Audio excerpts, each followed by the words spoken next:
Vitamin C serum and niacinamide are two best active ingredients for your skin, but using them, combining these two active ingredients can cause flushing or irritation on your skin. But how we can use these two magical ingredients together without irritating our skin?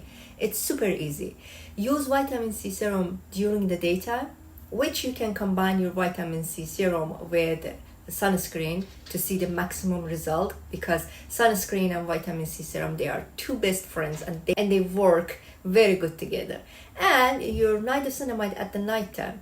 But also, if you are new to these two active ingredients, you can gradually introduce these active ingredients to your skin care routine, meaning that you can start using either one of these, first. For example, if you want to start with vitamin C serum, you can start using vitamin C serum at the lower concentration, during the daytime.